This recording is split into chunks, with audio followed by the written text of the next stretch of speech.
Eu sou o professor Tiago e irei estar trabalhando com vocês a disciplina de análise biopsicológica do alunato, tá bom? Houve um probleminha e por isso o atraso da aula, tá certo? Então vamos iniciar com nossa disciplina, né? Vamos falar um pouco da história da aprendizagem humana, né? Da história da aprendizagem humana. O história do desenvolvimento da aprendizagem humana, né? Nós sabemos que a história de aprendizagem como atividade humana remota à própria imagem da origem da espécie, né? Desde a antiguidade, filósofos e pensadores preocupam-se com os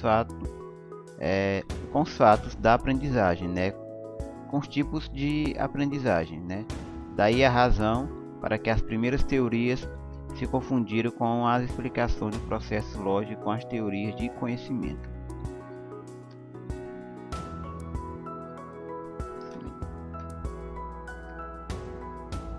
Para Sócrates, o conhecimento ele persiste no espírito do homem, a aprendizagem consiste no despertar esse conhecimento inato e adormecido, né? Platão formulou uma teoria dualista que separa o corpo ou coisa da alma e da ideia, sendo que a alma está sujeita a metempsicose, aguarda a lembrança das ideias contempladas na encarnação anterior pela percepção voltada à consciência, né? Aristóteles apresenta um ponto de vista assim, mais científico, né? Ensina que todo conhecimento começa a ser sentido pelos sentidos, rejeitando a preexistência das ideias. E nosso espírito lançou, portanto, o fundamento para o ensino para o ensino intuitivo. Então, assim, gente, olha, a aprendizagem como atividade, ela socialmente pode ser não, é organizada, mas é mais recente, né? A aprendizagem ela passou por algumas mudanças notáveis, né, no decorrer da cultura da aprendizagem, né? E numa nova evolução.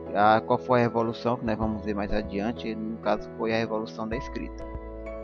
Vamos lá. As mudanças mais notáveis da aprendizagem se devem à nova evolução tecnológica, ou seja, no caso, a escrita.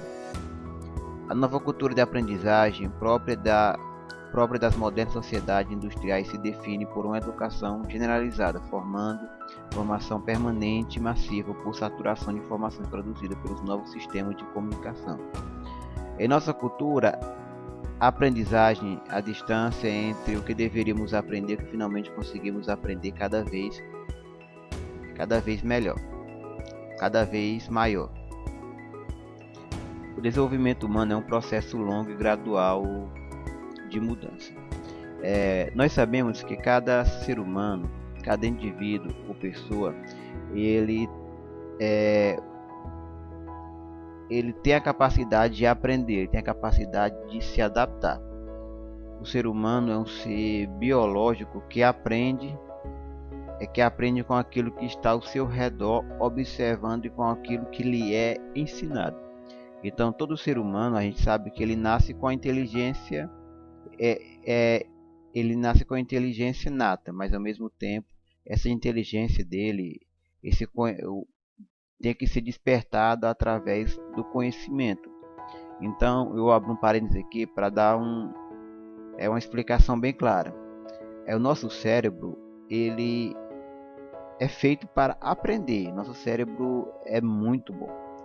E quando o meu cérebro entende que determinado assunto, determinado conteúdo é importante, meu cérebro ele vai guardar aquela informação. Quando ele entende que aquilo não é relevante, a informação não será guardada. Um exemplo: alguém assiste um filme de 2 horas, assistiu só uma vez, mas ele vai contar detalhadamente o filme. Por quê? Porque o cérebro entendeu que aquilo é importante. Então, é importante, eu tenho que guardar isso. Quando alguém assiste uma videoaula, lê um livro e assiste por assistir, lê por ler, o cérebro entende, não, ele não está motivado, ele não está querendo ver isso, então não é importante, então eu vou jogar na lixeira. Funciona mais ou menos assim. Estudiosos de desenvolvimento humano procuram se procuram descrever e explicar as mudanças que ocorrem nos modos de pensar, sentir e agir ao longo da vida, né?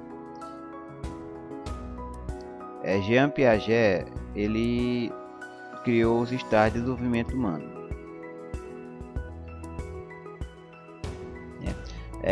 Nós sabemos que Jean Piaget, ele criou os estágios, né? Uma série de investigações sobre o desenvolvimento do pensamento, né? Com base no pensamento de Piaget, Piaget elaborou uma teoria que é a teoria do desenvolvimento cognitivo ou intelectual, né? Que segundo o mesmo para Piaget, a tomada de decisão da criança se dá em dois termos lógicos, e não em termos de qualquer atividade mental sua ou dos outros. Então vamos lá. Piaget elaborou a teoria do desenvolvimento cognitivo, no caso intelectual. Para Piaget, a tomada de decisão da criança se dá em termos lógicos e não em termos qualquer, tipo atividade mental de outros, né? O pensamento construtivo é um processo mais amplo que remete ao desenvolvimento da função simbólica.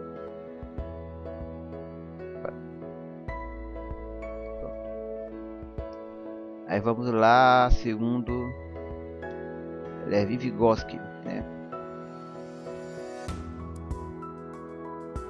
Levi Vygotsky, para ele, as afirmações são afirmações como estão associadas a diferenças históricas e cultura, né, que influenciavam o modo como as pessoas em diferentes sociedades.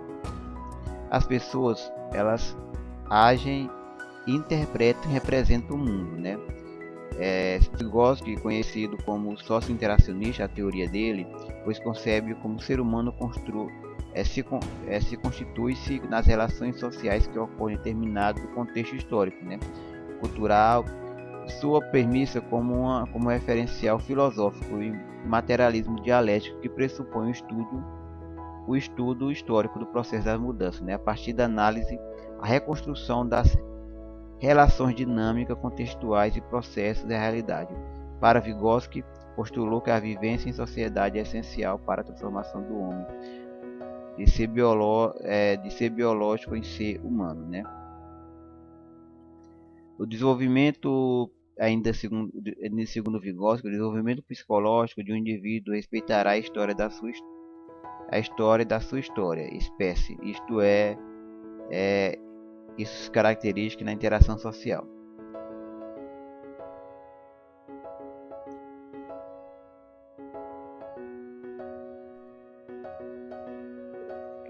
Desenvolvimento humano se refere ao desenvolvimento mental e ao crescimento orgânico, né? Estudar desenvolvimento humano significa conhecer características comuns de uma faixa etária, planejar o que é e como ensino implica quem é educando. Aí vamos aqui para os aspectos de desenvolvimento humano, né?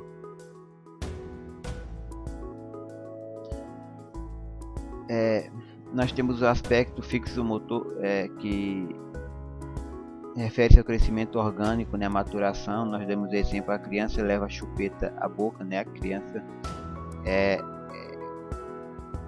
passa por esse processo, né, tem os aspectos intelectual, quando, por exemplo, a criança de 2 anos que usa o cabo de vassoura para puxar um brinquedo que está abaixo de um móvel, né, a criança que ainda aprende a usar algum objeto a favor dele, né? E a afetivo emocional, né? Quando em um grupo há uma criança que permanece sozinha. Quer dizer, afetivo emocional é a vergonha que sentimos em algumas situações, tá? E o aspecto social é quando em um grupo há uma criança que permanece só. Piaget escreveu sobre a interação entre indivíduos, meio construída através de 2 processos: organização interna de experiência e adaptação do meio, né? Vygotsky estudou sistematicamente a psicologia de seu projeto principal, foi os passos de transformação e desenvolvimento das dimensões filogenética, histórico, social e e autogenético, né? Ambos entenderam o conhecimento como adaptação e como construção individual e compreenderam a aprendizagem e desenvolvimento como autorregulados. Discordaram quanto ao processo de construção desse conhecimento, ambos viram o desenvolvimento e a aprendizagem da criança como participativo, não ocorrendo de maneira automática.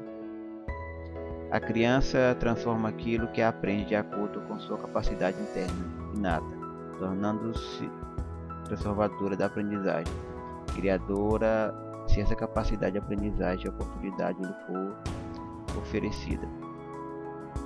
Temos as principais concepções, né? A interação social e desenvolvimento de Piaget é desenvolvimento e aprendizagem escolar para Piaget e para Vygotsky, né?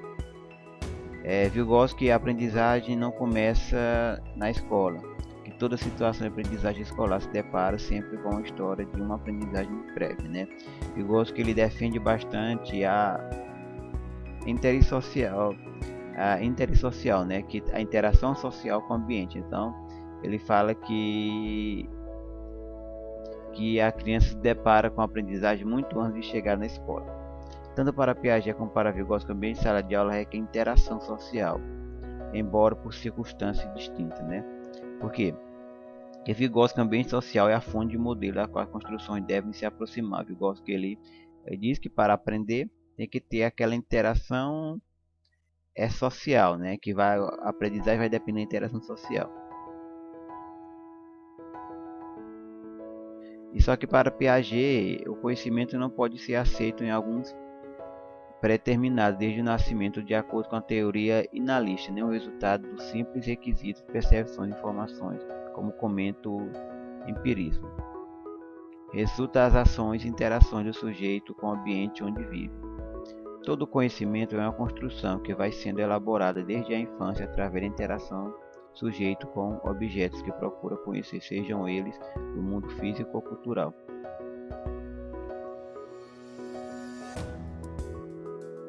Os fatores que influenciam o desenvolvimento humano.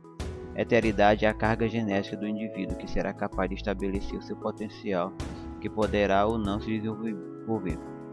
Crescimento orgânico é o aspecto físico que considera o processo dinâmico que se apresenta visivelmente pelo aumento do tamanho corporal. Nós temos a maturação neurofisiológica, né, o que torna possível determinados padrões de comportamento. E temos o meio, né, que é o conjunto de influências e estimulações ambientais que podem alterar os padrões de comportamento do indivíduo. Cada um é construído numa interação em meio e o indivíduo. E nós ficamos por aqui. Até a próxima aula.